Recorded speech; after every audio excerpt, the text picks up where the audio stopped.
In this video, I'm going to show you how to create a simple lead generation landing page, so stay tuned. In order to start generating leads fast, you need a great opt-in page. When I say opt-in, I mean a form where somebody is going to put in their information and obtain some sort of lead magnet, an offer, a coupon, a service, a webinar, etc. There are lots of different offers that you can offer people, and I'll go into more detail on that later. I wanted to show you an example of what an opt-in looks like. So as you can see, I'm on Google Images. It says, do you want more traffic? So it has a big headline, and then it says, like, learn the #1 reason you're not getting enough traffic. And it's compelling. It makes you want to enter your URL and figure out, oh, why am I not getting traffic to my website? Why am I not getting more leads? So they're able to collect your email address while providing value, because QuickSprout's going to give you an audit and show you, why you can get more traffic and what's wrong with your site and stuff like that. This is another example of a design for an opt-in form. So it's saying subscribe to our newsletter for business news. So this company is providing value in a newsletter and keeping people up to date and providing tips and tricks and informed analysis, opinions, business news. By subscribing to their newsletter, they're getting your email and you're getting their articles. So I'm going to show you today how to build a simple opt-in page. Now, there are a number of tools that you can use to build opt-in pages. I like to use DropFunnels. DropFunnels is an amazing funnel builder, blog building tool that allows you to create posts, create funnels, create course membership setups, and have products. It's built off of WordPress. It's super fast and it's at an affordable price. It's the best tool on the market, and I'm going to put a link at the top of my description if you want to use DropFunnels. Regardless, there are tons of other tools out there, so no matter what you use, there's a way to build an opt-in form, whether it's WordPress, ConvertKit, Weebly, Wix, etc. So in DropFunnels, what I would do is I would go to the Funnels tab, and I'm going to create a new funnel. And I'm going to call this test funnel, and you don't have to worry about the subfolder as much. So then you're going to have a funnel flow, and what we can do is we can add a new page to our funnel. So a funnel is just like a sales funnel. It has a series of steps that take you through stuff. Even if you're not doing sales and you just want to collect somebody's email, this is a great place to do that. So typically what I'll do is call this first funnel step after clicking the button opt-in. After I click submit and wait about 10 seconds, it's going to generate a funnel step. What I can do is I can edit this by clicking the edit button. Now it's going to take me to a form, and what I can do is I can select different components. I could find an opt-in form and drag it on here, but I could just pick a template, which might be a lot easier. So when I click templates and I go to group and I select lead generation, you can see all these different templates come up. So maybe I want this one. So after waiting a few seconds, DropFunnels is going to insert the template so I can have my opt-in form, my call to action, my graphic, and some information. So as you can see, it says download your free resource. It has a picture of an ebook. It says enter your full name and email address, which is typical with an opt-in form. There's a download button, which matches the call to action, and you can put in your text here if you wanted to. So what I would probably do is I would say download your free guide to grow your business fast, or something like that, whatever your lead magnet is.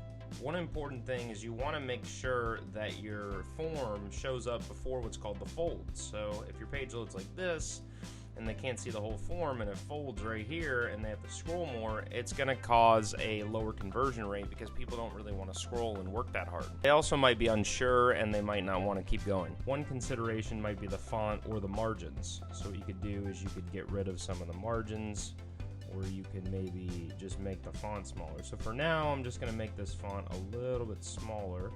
If you're going to add a description, you don't want to make any audacious claims. You want to say stuff like learn how I started a worry-free business and I make passive income online, or something like that. If you're in a different niche, maybe you're selling protein powder, maybe you're giving a fitness regiment list or something, or recipes, or maybe you're in tech and you're trying to give like a list of things to build a computer, whatever you might be doing. Like, there's so many different applications of this. Just make sure you're putting the benefits so people know why they came here and why they're going to opt in. Make sure you collect at least their email address. When you just collect their email address, it has a really high conversion rate because it's the least amount of effort and people don't feel personal about giving their email address, so it's not a big deal. However, when you collect more fields from somebody, although less people might opt in when you have more fields, generally it qualifies a lead better. People are more willing to convert on the back end after you collect their email address because they took more time to put in their information, which means they're more invested. You could change this picture to your guide, etc. And then you want to have your call to action match your button here.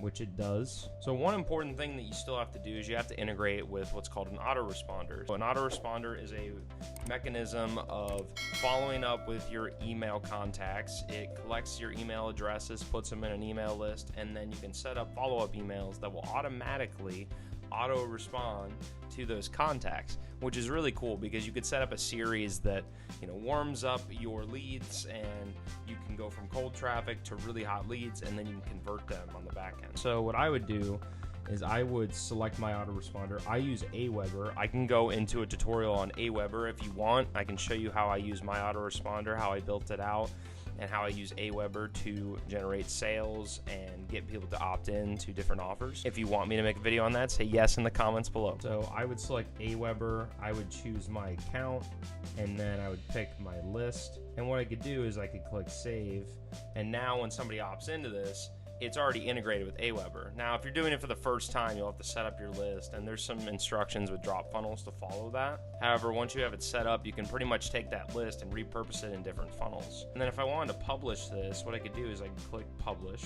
And after it publishes, if I wanted to go visit it, I could go to my URL, which is drewbusinessaccelerator.com/testfunnel, and it's gonna bring up this opt-in form. Now, I am logged in to DropFunnels, so it's gonna load this dashboard. This toolbar wouldn't be here, and it wouldn't allow me to modify or do anything. So another really important thing to do is to see what it's going to look like on mobile devices and tablets. So what you can do is you can hit P, which is preview, and you can see what it's going to look like. So I can click tablet over here, and this is what it's going to look like. So it still has the form over the fold, which is good.